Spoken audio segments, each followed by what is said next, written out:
Hello guys, this is Tails86 here with Wii-kly Review, and today we're going to be doing Super Mario World for the Super Nintendo. It came out from Nintendo. Now, this game was, of course, made in tons of different types of versions. Of course, the one we're going to be playing on is the Super Nintendo version. It was made on the Game Boy Advance, as well as for the Virtual Console that you can buy on the Nintendo Wii for 800 points. But if you own the actual cartridge, I mean, it's still the same game. A little bit harder to control, maybe, than it is compared to the other ones, but, I mean, still a great game. So let's go ahead and talk about the game. Okay guys, the way that this game actually is basically, it is the first Mario game that was ever made in 16 bits. Now, of course, Mario has been around for years and years and years and years, and almost every game he's been in has gotten better and better and better.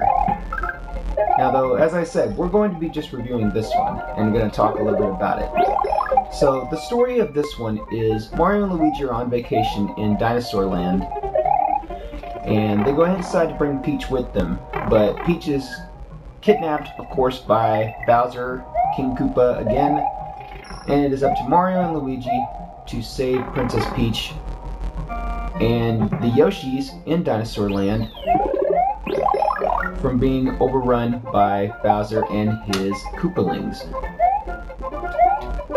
So you have 7 different castles that you have to go through, each of them having each different Koopalings to have to fight off against.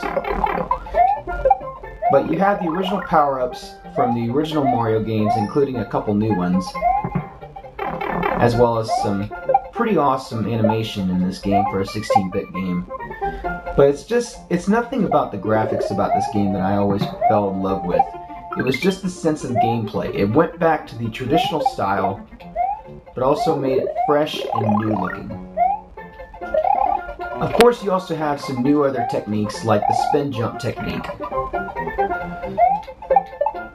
and being able to jump on different types of characters, and of course blowing up piranha plants and everything, and including jumping on these guys.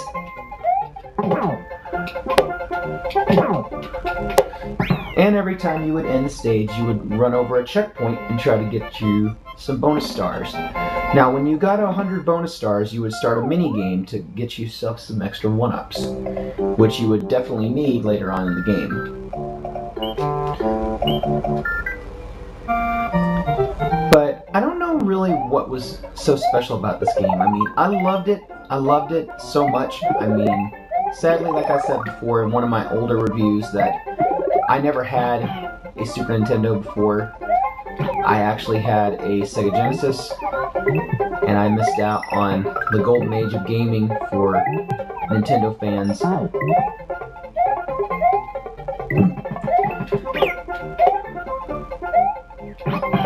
But it was just one of these types of games that's just so magical. Even today, even for being over 20 years old, Super Mario World is still by far one of my favorite on the Super Nintendo, apart from Yoshi's Island.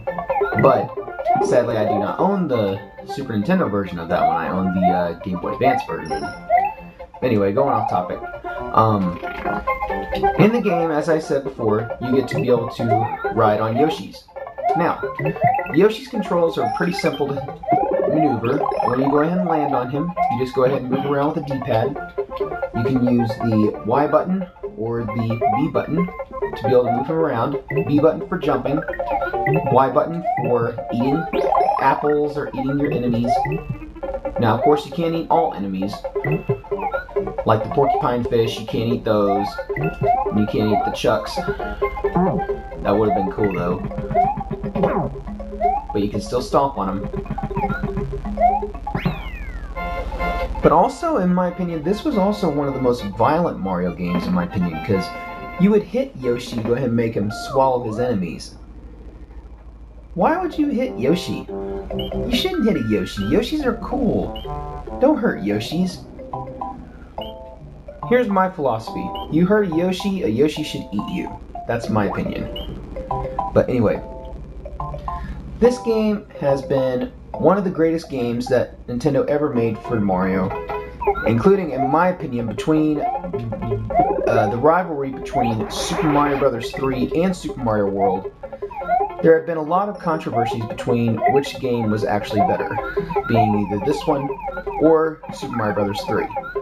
Now, being in my personal opinion, I have played both of them hundreds and hundreds of times, and I could not actually choose. I really and truly couldn't.